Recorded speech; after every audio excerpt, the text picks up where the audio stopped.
There are some elements of Star Wars that you should never look at twice. Why doesn't Darth Vader recognize C-3PO? How come the second Death Star, which was vaporized, has a massive chunk remaining? And why does Leia remember her mother being sad? So well, today we'll not only be analyzing 20 of the worst plot holes in Star Wars, but also ranking them as well.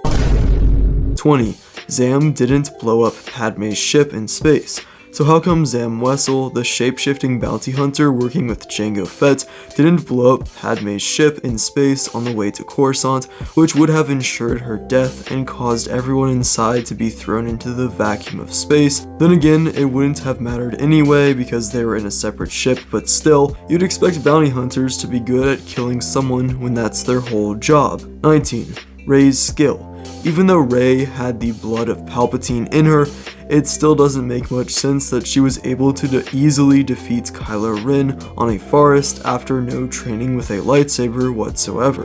It's actually really stupid when you think about it. I mean, Kylo was the grandson of the Chosen One, who has more midichlorians than Palpatine anyway, and had extensive training, whereas Rey wasn't even the direct child of Palps, but rather a grandchild as well, and could somehow beat him. 18. The Great Pit of Carkoon. This refers to the massive hole that is the Sarlacc pit, as it is a hole in the ground. And for the credits, this actually is from a comment under the Reddit post.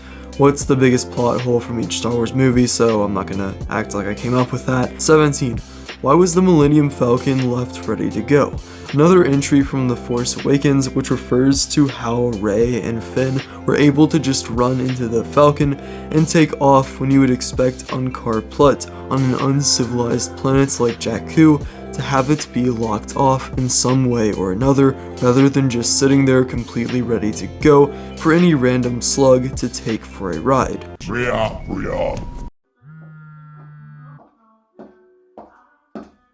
16. Boba forgets that Vader wants Luke in Return of the Jedi. When Luke fights the Rancor in Jabba's palace in the beginning of Return of the Jedi and is thus captured by Jabba, how come Boba Fett, who knows Darth Vader is looking for Skywalker and would offer a handsome reward, just sits by and doesn't make this suggestion to Jabba? Perhaps they did have this conversation off screen and Jabba was simply so offended by Luke that he wanted to see him die personally. 15. Aging on Tatooine. So when Luke is given to Owen and Beru at the end of Revenge of the Sith, even though he looks closer to the age of 19 in A New Hope, which is 19 years later, everyone else appears to age upwards of 30 years, that being Uncle Owen, Aunt Beru, and even Obi-Wan, who all could easily pass as being in their 60s when previously being much younger. 14. How did Maz get Luke's lightsaber? A good question. For another time. 13. What does the Trade Federation wish to achieve? Basically, this refers to how it is very unclear what the Trade Federation, and more specifically the villain controlling them, want in The Phantom Menace. While obviously that's not what is actually important here, what really matters is that the Trade Federation failing so that Palpatine can become Chancellor, which is the first step of his master plan, it still would help a little with the confusion some people have regarding the plot of this movie if they actually gave us an illusion to believe, which would also tie into the theme that there's always a bigger fish, with the plot of this mysterious Sith Lord and the Neimoidians seeming like the main threats in this movie, until we realize Palpatine has been pulling the strings the whole time and is in control of not only the bad guys, but also the good guys too. 12. Obi-Wan doesn't kill Vader.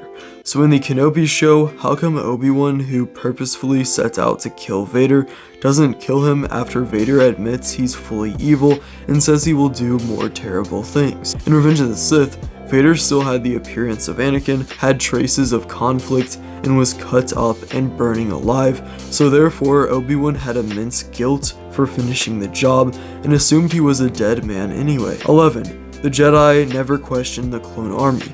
Even though the Jedi had their suspicion and knew the Shroud of the Dark Side clouds everything about the Clone Wars, they still went along with the mysterious clone army that they never knew the true origin of.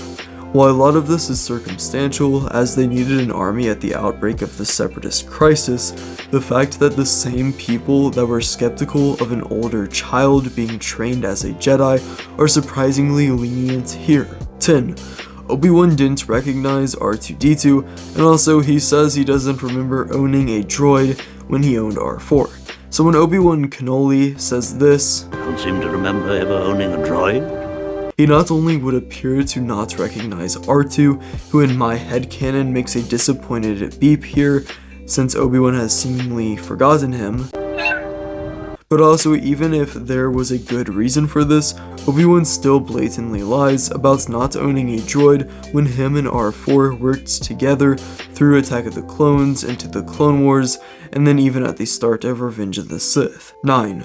Lightspeed skipping. Lightspeed skipping makes no sense when you think about Han Solo saying in the original Star Wars that it's too dangerous to plot a course into some random point because you could end up as Stardust, and also that they just happen to end up in planets every single time considering how vast space is. And on the top of all of that, you have the TIE fighters following them that can somehow successfully make multiple jumps before dying and track them through hyperspace as well, which according to episode 8 is impossible unless the First Order used the same tech from the Supremacy Star Destroyer on every single TIE fighter that they own. 8. Death Star to debris. How is it that the second Death Star, which is vaporized, has a massive chunk of it on Kef Bir, a neighboring moon of Endor, and how has it not completely eroded away in the last 35 or so years?